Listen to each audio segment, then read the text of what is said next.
Pada video kali ini kita akan belajar mengenai siklus sel. Siklus sel adalah rangkaian peristiwa teratur yang dilalui sel untuk tumbuh, menggandakan DNA, dan akhirnya menjadi dua sel anak identik. Siklus sel terdiri dari dua tahap, yaitu interfase dan M-phase. Secara garis besar, kita bisa bayangkan interfase ini sebagai fase di mana sel itu beraktivitas sehari-hari, bertumbuh dan siap-siap untuk membelah diri. Lalu M-phase adalah tahap di mana sel membelah diri dari satu sel menjadi dua sel. Interfase diawali dengan tahap G1 atau gap 1. Pada fase ini, sel tumbuh, memperbesar ukuran, dan menjalankan fungsi normalnya.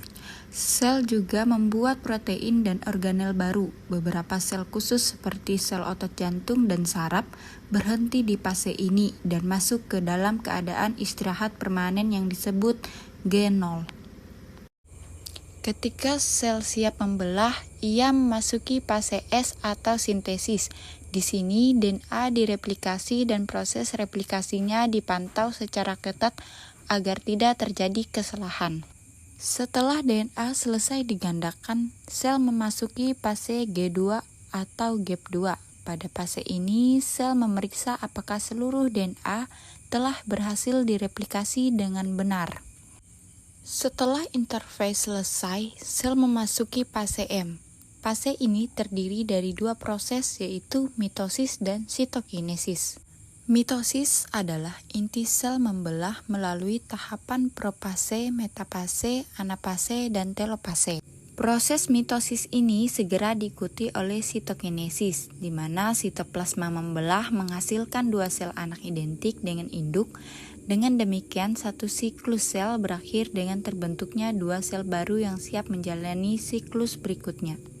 Baik, materi selanjutnya kita akan mempelajari tentang checkpoint pada siklus sel. Bayangkan siklus sel seperti bandara, dengan gerbang kontrol di setiap fase. Di G1, sel dicek apakah ukurannya cukup besar, energinya cukup, dan lingkungannya mendukung. Kalau belum, ia menunggu atau memperbaiki. Masuk fase S, DNA digandakan, checkpoint memindai salinan ada kesalahan, mesin perbaikan bekerja dulu. Punya salinan rapi yang boleh lanjut. G2, sel memastikan semua komponen siap. DNA utuh, ukuran cukup, dan peralatan pembelahan tersedia. Kalau aman, gerbang mitosis terbuka. Intinya, checkpoint adalah gerbang kontrol yang menjaga sel tetap sehat, melindungi dari kesalahan sebelum pembelahan, pelan, bertahap, dan sangat teratur. Di dalam setiap sel tubuh kita, sebuah siklus rumit berlangsung terus-menerus. Sebuah proses replikasi terkontrol dengan sempurna. Di titik kritis, gerbang pengaman P53 berdiri tegak. Ia memeriksa setiap sel, memastikan tidak ada kerusakan sebelum memperbolehkan pembelahan. Namun, jika gerbang ini retak dan hancur, sistem pertahanan kita runtuh. Sel-sel dengan DNA rusak yang seharusnya dihancurkan kini lewat tanpa kendali, melanjutkan perjalanan mereka untuk membelah diri. Mereka membelah diri dengan cara yang tidak normal, agresif, dan tak terbatas. Ini bukan replikasi, ini adalah invasi. Hasilnya, pertumbuhan ganas yang tak teratur, sebuah tumor. Awal dari perlawanan melawan tubuh sendiri. Di dalam tubuh kita, di tingkat mikroskopis, sebuah perang senyap sedang berlangsung. Ini adalah perang melawan sel kanker. Sel kanker liar dan tak terkendali, membelah jauh lebih cepat daripada sel normal di sekitarnya. Membentuk koloni yang agresif, mereka memboroskan suplai nutrisi dan oksigen, menyerapnya secara agresif untuk mendukung replikasi DNA mereka yang konstan. Akibatnya, sel-sel tubuh yang sehat terhimpit, layu dan mati, meninggalkan ruang bagi tumor untuk terus berkembang tanpa kendali. Masa tumor ini akan terus membesar, mengancam organ dan sistem tubuh yang vital.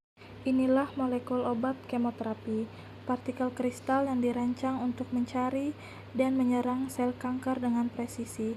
Setelah memasuki sel kanker, obat menargetkan inti sel, tempat materi genetik DNA berada.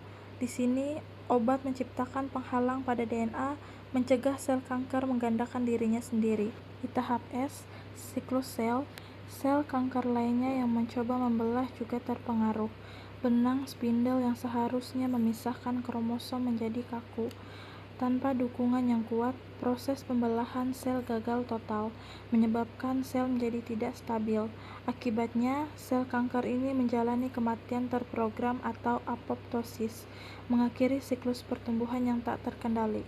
Jadi, memahami siklus sel bukan hanya teori. Pengetahuan ini menjadi dasar penting dalam penelitian dan terapi kanker. Ia membantu kita melawan pertumbuhan sel yang tidak terkendali. Jadi, siklus sel adalah kunci untuk memahami bagaimana tubuh kita tumbuh.